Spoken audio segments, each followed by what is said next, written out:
मुंबईच्या पश्चिम द्रुतगती महामार्गावर सध्या मोठी वाहतूक कोंडी पाहायला मिळते। मी सध्या विलेपार्लेत आहे। ही सगळी दृश्य आपण या ठिकाणची पाहतोय। एअरपोर्ट जवळचा हा संपूर्ण परिसर आहे आणि रोज याच ठिकाणी बॉटलनेक तयार होतं आणि मग ट्रॅफिकचा खोळंबा होतो। आपण पाहतोय की वेस्टर्न एक्सप्रेस हायवेवर आता वाहनांच्या लांबच लांब रांगा पाहायला मिळतात।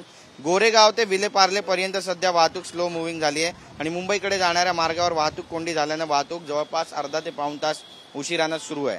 लोकांना वेळेवर कार्यालयात पोहोचायचं आहे, पण या पश्चिम द्रुतगती महामार्गावर तासनतास लोक अशाच पद्धतीने ट्रॅफिकमध्ये अडकून राहतात।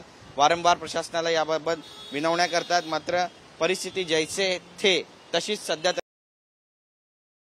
पद्धतीने ट्रॅफिकचा खोळंबा होता। ही सगळी दृश्य मी माझ्या कॅमेरामॅन संतोष कदमलाही सांगेल, दुसऱ्या बाजूची दाखवावी म्हणजे लक्षात येईल। ओएसिस फर्टिलिटीच्या तज्ञांनी आयव्हीएफ उपचार पद्धतीद्वारे 1 लाखांहून अधिक जोडप्यांना मातृत्व प्राप्तीचा आनंद दिला आहे। मोफत अपॉइंटमेंट बुक करण्यासाठी आजच संपर्क साधा। की कशा पद्धतीने या ठिकाणी आता ट्रॅफिकचा खोळंबा होतोय आणि नागरिक मेटाकुटीला आलेले आहेत। त्यामुळे आपण जर ही दृश्य पाहिली तर आपल्याला या प्रकरणाचं गांभीर्य लक्षात येतं। मुंबईमध्ये ठिकठिकाणी कामं सुरू आहेत, विकास कामं सुरू आहेत आणि याचा कुठे ना कुठेतरी फटका या सगळ्या वाहन चालकांना बसतोय।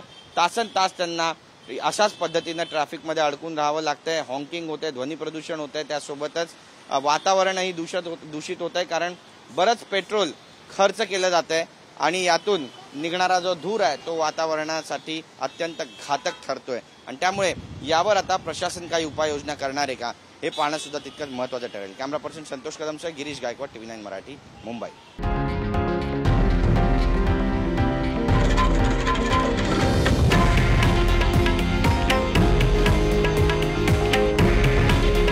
हे आहे देशातील नंबर 1 न्यूज नेटवर्क आणि आपण पाहत आहात TV9 मराठी।